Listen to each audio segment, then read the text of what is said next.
Monsieur Boris Jamais-Fournier, je crois qu'il est en ligne, je l'ai vu en ligne. Boris, à vous. Oui, merci beaucoup, monsieur le maire. Chers collègues, il se trouve que donc, je suis élu de Paris-Centre et en charge des conseils de quartier pour le secteur 1, 2, 3, 4. Donc c'est la raison pour laquelle je peux vous donner un éclairage tout à la fois informé et personnel sur la délibération qui nous est proposée cet après-midi. Mais avant de le faire, je veux dire que pour les membres des conseils de quartier de Paris-Centre, et c'est d'abord à elles et à eux que je veux m'adresser, je veux véritablement saluer leur engagement qui ne s'est pas démenti sur les 6 derniers mois. Pour les membres des conseils de quartier, donc, cette délibération est véritablement un aboutissement.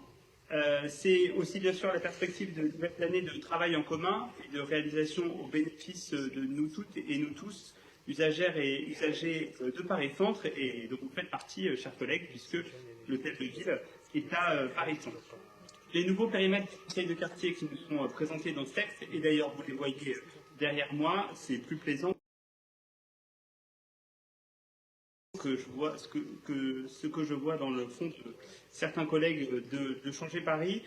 Les nouveaux périmètres donc des conseils de quartier sont effectivement issus d'un travail de longue haleine des 15 anciens conseils de quartier des 1er, 2e, 3e et 4e arrondissements. Donc, ces instances incontournables de la démocratie municipale avaient depuis 2018 et même avant pour certaines travaillé sur la place et la forme qu'elle devait prendre au sein du nouveau secteur. Cette nouvelle géographie est donc issue d'un long processus de concertation et le fruit d'un consensus qui s'en est dégagé. Et donc, après ces années, littéralement, de travail, dès la création de Paris-Centre, et en l'occurrence à partir d'octobre de manière plus intense, nous avons engagé une concertation avec l'ensemble des membres des conseils de quartier. Nous l'avions lancé avec Anouche Toragnan, que je veux une fois encore remercier pour sa présence, et évidemment avec une très forte implication d'Ariel Veil, notre maire.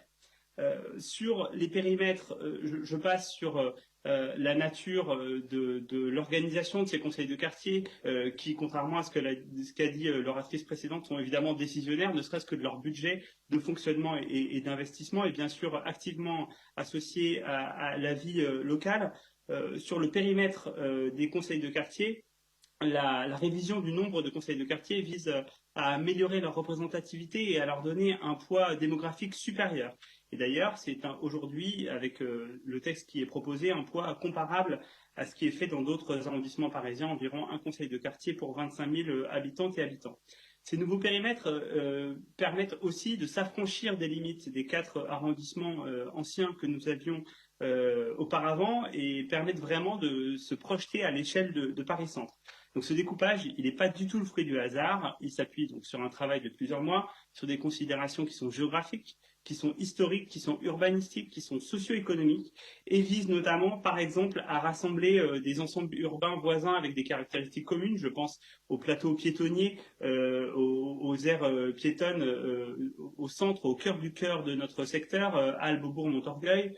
Il vise à rapprocher 2 rives de certaines rues qui parfois étaient séparées entre 2 arrondissements. Je pense à la rue Rambuteau, par exemple, entre le 3e et le 4e, où il vise à souligner une cohérence architecturale comme celle de l'île de la Cité, qui autrefois était coupée entre le 1er et le 4e arrondissement, et donc dans 2 conseils de quartier différents. En anatomie, on n'imagine pas vraiment la cage thoracique d'un sujet transpercer son cœur. Eh bien, c'est ce que faisaient les limites administratives précédentes dans le cœur de Paris-Centre, qu'est l'île de la Cité. Et si je parle de cœur, pour terminer mon intervention, c'est parce qu'il est ici question de l'âme même de nos rues. Et donc, la géographie qui est proposée dans cette délibération permet de respecter davantage les lieux de vie des habitantes et des habitants, les identités de chaque quartier. Et c'est la raison pour laquelle, tout en remerciant et en saluant une fois de plus le travail des membres des conseils de quartier, je vous invite à bien vouloir voter cette délibération. Merci beaucoup. Merci beaucoup.